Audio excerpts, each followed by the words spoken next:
don't speak English. I find it really ridiculous. First the freaking, oh man, Spanish what? What?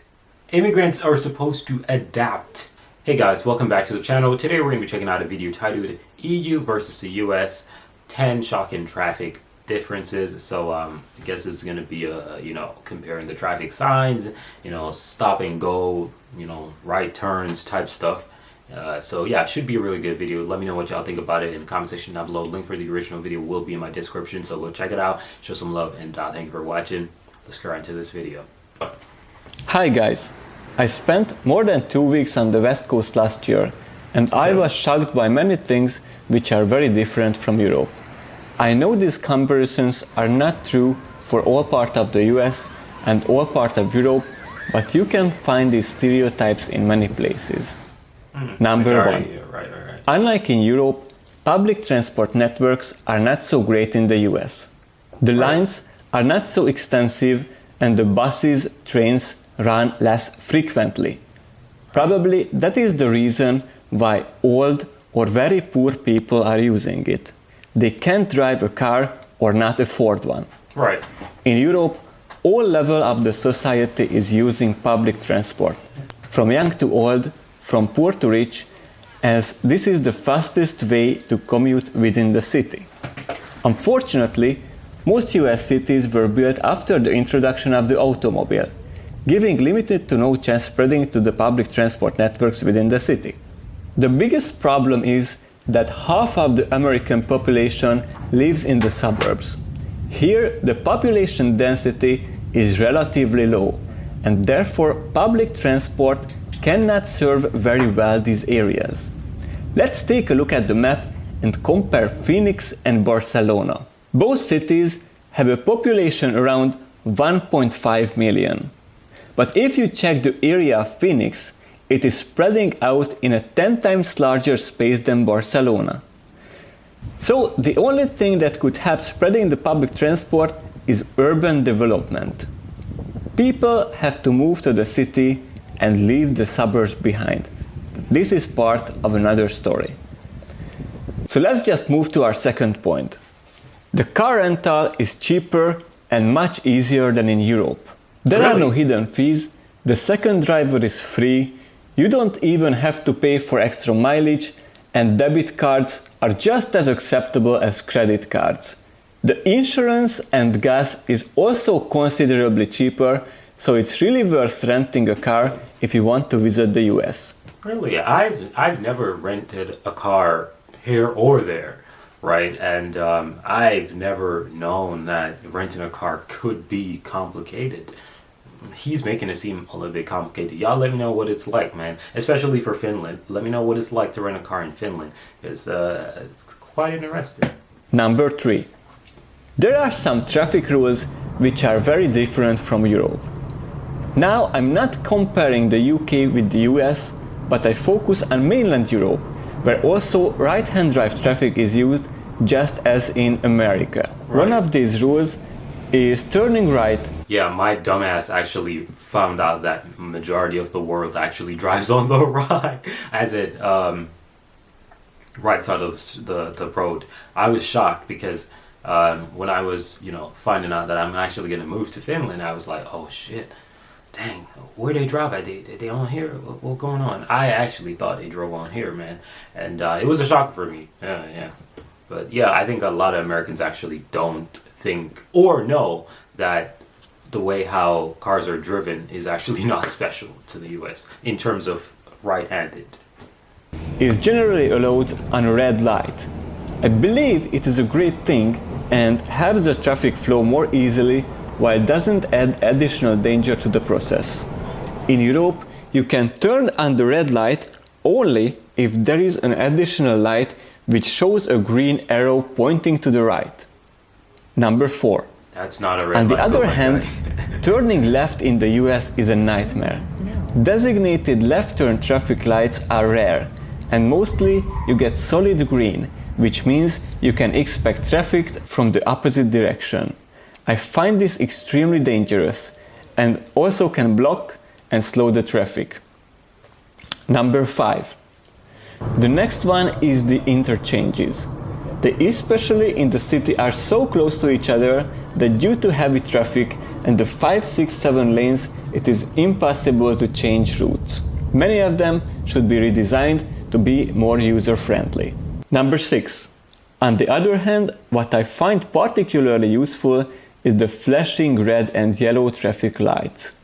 In Europe, when the traffic light is not operating, there is only yellow flashing, and you have to rely on additional signs to decide who has the right of way.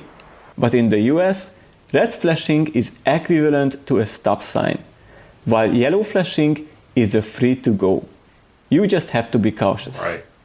This is something I would like to see to be implemented in the EU as well. Number 7. Let's continue with the intersections. If there are no traffic lights, usually a simple stop sign can tell you whether you have a right of way or not. This is typically used in low traffic, low speed suburban areas. I find this traffic management extremely detrimental, as it stops the traffic every single intersection, which is not just annoying, but it raises pollution levels significantly. And in the US, you really actually have to stop. If all roads have stop signs and 2 cars arrive to the intersection, the go-through is mostly happening in a first-come, first-go basis. This is not the case in Europe. Of course, you can find some intersection with stop or yield signs. Many of intersections... I've seen a stop sign in Finland probably twice where I live at. Where I live, I've only seen it twice. And the giveaway sign is like so oftenly seen. A roundabout, which is one of the best way of traffic management. The traffic doesn't need to stop completely, and even in moderate traffic, it can flow through easily and continuously. The other method what I find is not so great is the so-called right-hand rule. In this case, there are no traffic signs at the intersection whatsoever, and always the car has the right of way which is coming from the right. Number 8. Instead of general signs like this, which means no stopping, priority road, or dead end, Americans for some reason are using words or even sentences, even if many Spanish immigrants don't speak English. I find it really ridiculous. First the freaking, oh man, Spanish what? What? Immigrants are supposed to adapt. They don't come to hey, I'm in Finland, I can't tell Finland, hey Finland man, change that sign. There are many signs in Finland, I can't read them. I better figure it out though.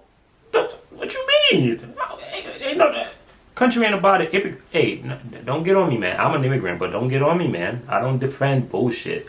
Alright, nah, bro. You gotta learn that shit. Sign is gonna be in the most popular language of the country. Alright, that's how it's supposed to be. Swedish is an official language in Finland, and not every single road sign that is in this area that I live in has freaking Swedish on it, man.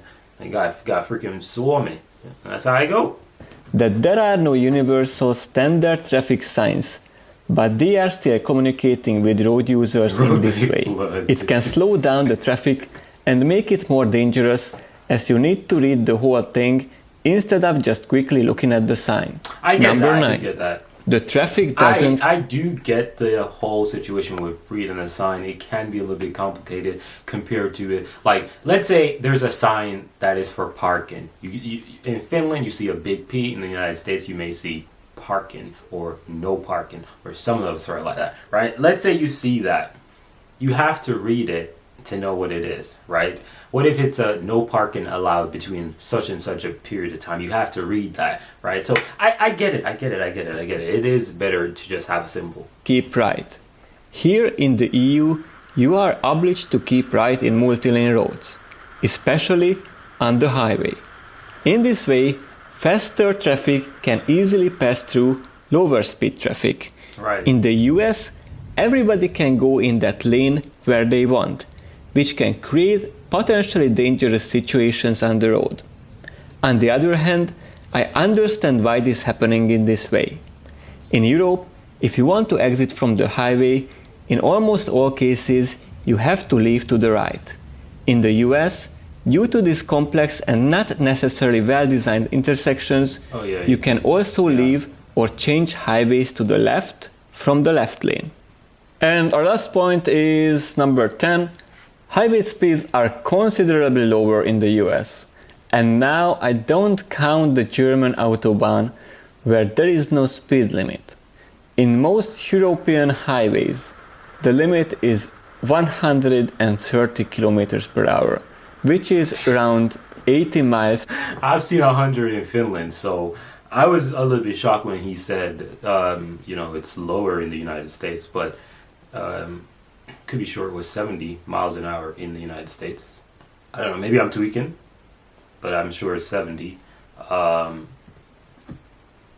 I can't speak for every state, but I could be sure it's 70. And if it's 100 kilometers, I'd imagine it's around the same. I don't know. I really don't know. But yeah, the most I've seen in Finland is actually 100. I've heard that there is a 120 speed limit, but I've never seen it before. Per hour. In the US, I met mostly 55, 65, or maybe 70 miles per hour 70. One time in Nevada. It mirrors the lack of organization in the US traffic system, where there are no general and universal speed rules for different environments. Right. For example, in most EU countries, the maximum speed is 50 kilometers per hour in populated areas, 90 outside of populated areas. In populated areas, 50? In Finland, I'm so sure in Finland populated areas is 40. I am so sure. I just got my driver's license.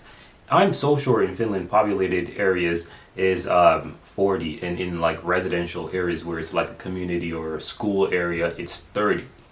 I am so sure. I am not tripping. I know them signs by heart right now, bro. Like, you got 50, and I don't know. Is 50, would that be considered the because we do have 50 actually. We do have 50. He has a point, because we do actually have a 50. But would... I mean, I've seen 40 in some areas, like, you know, where stores and everything is at. I don't know. Maybe they don't consider that a populated area. And I don't know, but I've seen the 50 sign as well, which is ironic, right? So, I don't know. Maybe I'm tweaking. And 130 on highways. Of course, individual traffic signs can override this, but at least you know what is the general speed limit, and you don't have to search for the signs all the time and worry whether you're speeding or not. Well, this was the first 10 points. Some more are coming in the next video. If you enjoyed, please subscribe. Bye. Yeah, so that was actually a pretty good video.